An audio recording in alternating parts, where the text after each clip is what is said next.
I went to a meeting last night. What comes to mind when I talk about meetings in general? Do you envision a dimly lit church basement with a bunch of somber people sitting around drinking bad coffee? Maybe it's a smoke-filled meeting hall with an authoritarian leader standing at a podium. Or how about a diverse group of people sitting around in a circle with a soft-spoken leader? Well, if you're anything like me, those could be some of the mental pictures that you have of a typical 12-step meeting. I mean, that's sometimes what we see on TV and in the movies, right? Now, with the thousands of meetings that happen each day around the country, I can't say that none of them are like one of the scenarios I just described. And trust me, I've been to some meetings that were, let's just say, interesting. But meetings are about so much more than the venue or the format. Based on my experience, I'm going to give you the top 5 things you're likely to find when you walk through the door of any given 12-step meeting. Number 5, a group of people who have experienced the same struggle as you have. It doesn't matter what you've done to get to the point where you're at. There are others who have done the same thing, and probably worse. Number 4, a sense of peace. Living with addiction can sometimes be chaotic. The constant mental games that we play with ourselves over drinking or using can be exhausting. And for an hour or so in that room, you can just let that all go. Number 3, people who will accept you no matter what. Regardless of what you bring into that room, the people there will accept you. Number 2, a place where you can just let it all out. Again, speaking only for myself, I found it so incredibly helpful to just be able to speak out loud all the crazy thoughts that sometimes bounce around in my head. And number 1, a sense of hope.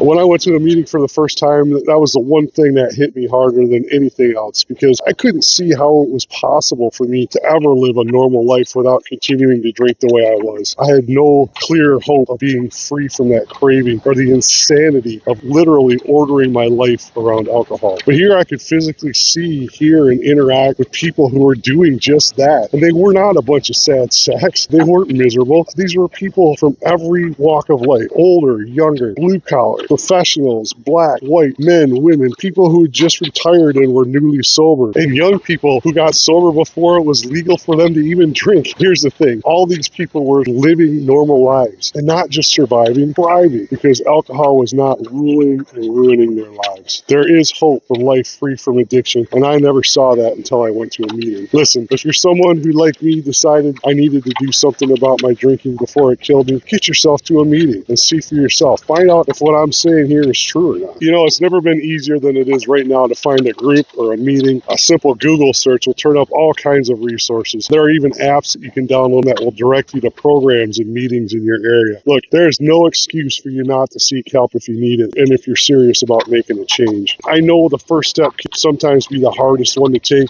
and hopefully this will give you a little encouragement to take it. Hey, if you're watching this, I'm proud of you. Take care of yourself and get yourself to a meeting.